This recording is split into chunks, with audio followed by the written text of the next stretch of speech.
দর্শক, পরী নামটির সাথে কম বেশি আমরা সবাই পরিচিত। যে নামটি শুনলে মনের ক্যানভাসে ভেসে আসে আকাশে ডানা মেলে উঠতে থাকা এক পরীর কথা। কিন্তু এই পরী সেই ডানা কাটা পরী নয়, তিনি ঢাকাই সিনেমার আলোচিত চিত্রনায়িকা পরীমণি। আর সেই নায়িকা পরীর ডানায় ভর করেই হয়তো আকাশে উঠতে চেয়েছিলেন অতিরিক্ত পুলিশ সুপার গোলাম সাকলাইন শিথিল। আর এতেই কপাল পুড়ছে তার। আকাশে কিছু সময় ওড়ার পরই পরীর ডানার ভারে ভেঙে পড়েন সাকলাইন। দর্শক, আপনারা বুঝতেই পারছেন কেন বলছি এই কথা। কারণ পরীমণির সঙ্গে অবৈধ সম্পর্কের জেরে এবার চাকরি হারাচ্ছেন ঢাকা মহানগর গোয়েন্দা পুলিশের গুলশান বিভাগের অতিরিক্ত উপকমিশনারের দায়িত্বে থাকা সেই গোলাম সাকলাইন। এদিকে আলোচিত বোট ক্লাব ভাঙচুর, ক্লাবের সভাপতি ব্যবসায়ী নাসির উদ্দিন মাহমুদকে মারধর, হত্যা চেষ্টা ও ভয়ভীতি দেখানোর অভিযোগে করা মামলায় জামিন পেয়েছেন পরীমণি। 25 জুন ঢাকার সিনিয়র জুডিশিয়াল ম্যাজিস্ট্রেট সাইফুল ইসলামের আদালতে পরীমণি আত্মসমর্পণ করে আইনজীবীর মাধ্যমে জামিনের আবেদন করেন। শুনানি শেষে 1000 টাকা মুচলেকায় বিচারক তার জামিন মঞ্জুর করেন। তাই তো অনেকটা ফুরফুরে মেজাজে পরী ফেসবুকে স্ট্যাটাস দিয়েছেন। সেখানে নিজেকে অনেকটা রাসেলস ভাইপারের সঙ্গে তুলনা করে লিখেছেন, bye bye Russell viper, welcome Pori Moni. এই রাসেল ভাইপার দিয়ে পরী কি তবে সাকলাইনকে ইঙ্গিত করেছেন? এমন প্রশ্ন এখন ঘুরপাক খাচ্ছে সবার মনে। আপনারা এর উত্তর খুঁজতে থাকুন। আর এই ফাঁকে জানাতে চাই কিভাবে পরীর সাথে সাকলাইনের সখ্যতা গড়ে উঠেছিল। দর্শক, আপনাদের নিশ্চয়ই মনে আছে বহুল আলোচিত সেই বোট ক্লাবের ঘটনার কথা। যে মামলার তদন্ত কর্মকর্তা ছিলেন পুলিশের এই বড় কর্মকর্তা সাকলাইন।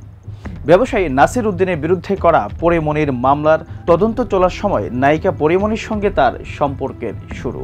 এরপর তাদের অন্তরঙ্গ সম্পর্ক নিয়ে চলে নানা গুঞ্জন। 2021 সালের আগস্ট মাসে পরীমণি সাকলাইনকে নিয়ে একটি সিসিটিভি ফুটেজ ফাঁস হয়। সেখানে দেখা যায় 1 আগস্ট সকাল 8:15 রাজারবাগ পুলিশ অফিসার্স কলোনির মধুমতি ভবনে সাকলাইনের বাসায় যান পরী, যেখানে তিনি দীর্ঘ 18 ঘন্টা অবস্থান করেন। সে সময় প্রকাশিত অন্য এক ভিডিওতে দেখা যায় অনেকটা রোমান্টিক মোড়ে জন্মদিন পালন করছেন পরীমণি ও সাকলাইন। দুজনে বেশ হাস্যোজ্জ্বল ভঙ্গিতে ছিল। সাকলাইনের হাত ধরে কেক কাটছেন পরীমণি, আর একজন আরেকজনকে কেক খাইয়ে দেন। এ সময় পরীমণিকে সাকলাইনের ঠোঁটে চুমো দিতেও দেখা যায়। ভিডিওর এক পর্যায়ে দেখা যায় কেক খাইয়ে দেওয়া অবস্থায় পরীমণি তার মুখে কেক নিয়ে সাকলাইনের মুখে ধরেন এবং দুজনে রোমাঞ্চকরভাবে কেকের মধ্যে কামড় দেন। এসব বিষয়ে সমালোচনার জন্ম দিলে নড়েচড়ে বসে প্রশাসন। স্বরাষ্ট্র মন্ত্রণালয়ের শৃঙ্খলা 2 শাখা থেকে গত 13 জন উপসচিব রোকেয়া পারভিন জয়ী স্বাক্ষরিত এক প্রতিবেদনে সাকলাইনকে বাধ্যতামূলক অবসরে পাঠানোর জন্য আবেদন করা হয়। শৃঙ্খলা শাখার প্রতিবেদনে বলা হয়, পরীমণির সঙ্গে সাকলাইনের ঘটনাক্রমে দেখা হয় এবং যোগাযোগ আরম্ভ হয়। এরই ধারাবাহিকতায় নায়িকার বাসায় নিয়মিত রাত্রি যাপন করতে শুরু করেন সাকলাইন। এদিকে পুলিশ অধিদপ্তরের LIC শাখার দেওয়া তার ফোনের সিডিআর বিশ্লেষণ অনুযায়ী 2021 সালের 1 আগস্ট সাকলাইনের স্ত্রী বাসায় না থাকা অবস্থায় পরীমণি তার রাজারবাগের সরকারি বাসায় যান। সেখানে প্রায় 17 ঘন্টা অবস্থান করেন।